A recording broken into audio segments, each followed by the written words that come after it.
I'm Matthew Plank. I'm an educator and artist. You are now watching Successpedia Asia.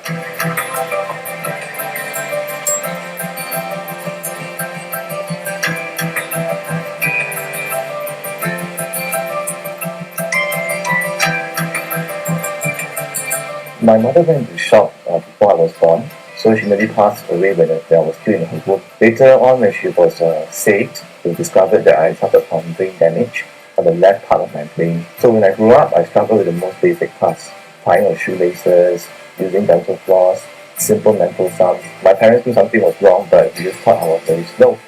So throughout my schooling years, I was always the target of bullies, and even my teachers looked down on me as well. So it was indeed very trying and traumatic.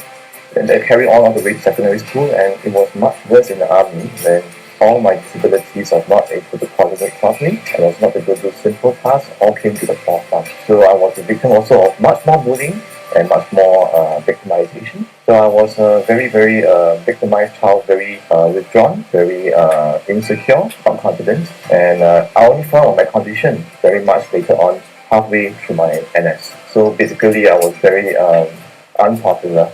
And it really hurts not to have friends, not to have people who you can hang out with. So I was used to being a lone wolf, a loner throughout my schooling years and even especially in the army years.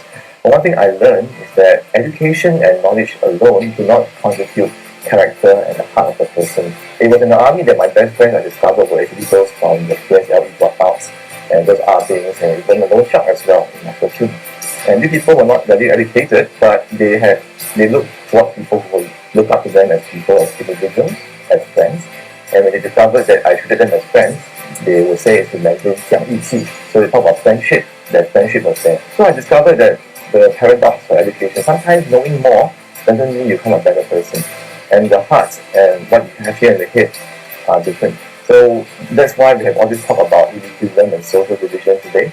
I feel that as a teacher myself, I discovered that many students also suffer from this problem, especially in elite contexts. When you meet with the same people, you're not able to empathize with people who are struggling.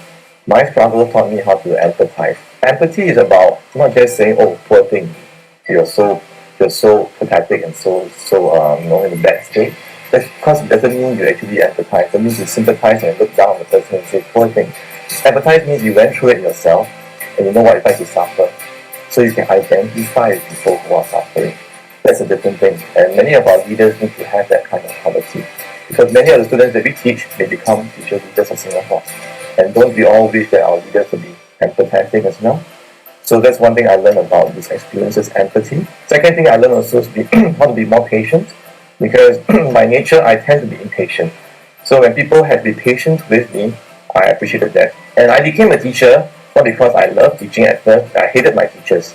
My teachers at first in secondary school and primary school were very impatient towards me. I met two good teachers when I was in junior college, and they believed in me as a person even though I was not doing well.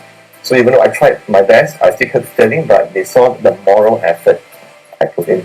And that made a difference because of the treatment I received from them. That's why I decided to become a history teacher, to pay tribute to those teachers who never gave up on me. And therefore, the rest, as they say, is history. I took up history in university and I became a history educator for about 15 over years, and also taught music as well, and English. I taught a whole spectrum of students from normal academic all the way to express, special, A-levels and IB. And that's how I got a whole view of the social landscape in Singapore, from broken families all the way to very privileged families. But one thing I noticed is that there's a dysfunction in our society where the family is becoming more and more detached. So we had students in elite schools where the parents didn't know what's going on in the students' life. They come to Parents' Day, they're very surprised what their kid has been up to. And we even have students who even email their parents at home, we don't even talk. So we notice that relationships, the part that defines the meaning of our life, that is what is the anchor that draws us and causes us to have meaning. But that is slowly being taken away because we're looking at KPIs, tangible results. And that's the part that we need to look at the intrinsic and intangible in life. That's the second lesson I learned through all these experiences. And thirdly, I also learned how to treasure people who never give up on me. For example, my family members, especially my parents, who always told me that character and heart are more important.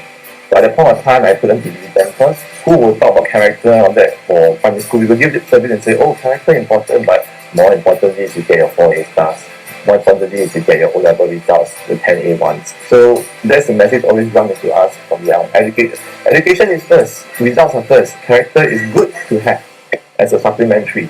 But I would like to suggest you put it the other way around, because we put the cart before the horse. You need to have a good character and values first, so that if you do get good results, what will you do with the results and the position you'll be seen in society later? Because we know a lot of things that happen in society that are scandals involving high-profile individuals or scholars. And it's because a lot of these things were not nipped in the bud when they were younger. And they got through the system because they were smart, but the essential parts of the character and the heart were not dealt with by its surface very much later.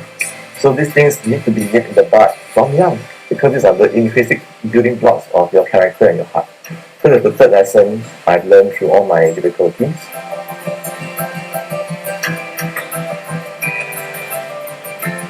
More importantly is you have to be very certain what kind of goal and person you are first. Because what kind of character and values you have will determine the dream that you have later. So if my dream requires me hurting somebody or stepping over somebody to achieve that dream, then I would say that dream may not be worth pursuing. Concentrate more on your what person and character you are first.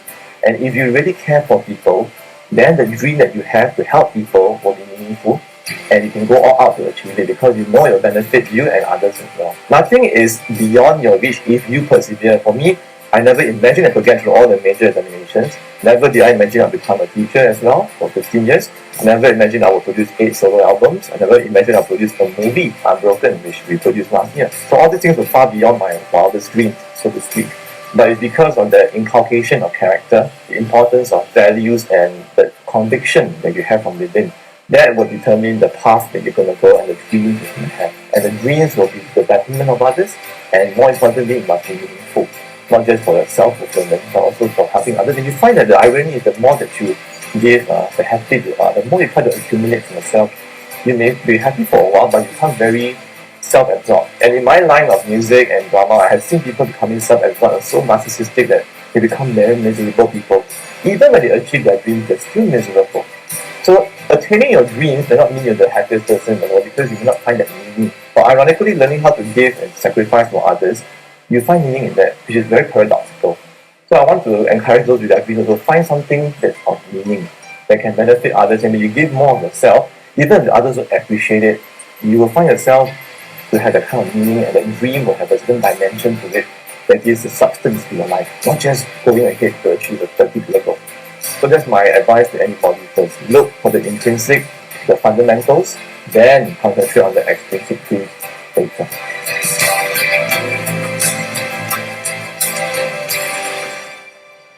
One thing I learned through all my difficulties in life and trauma, and also through the support I received from people who believed in me, is that the true worth of an individual is not based on what you achieve per se, but what kind of person you are inside that really matters.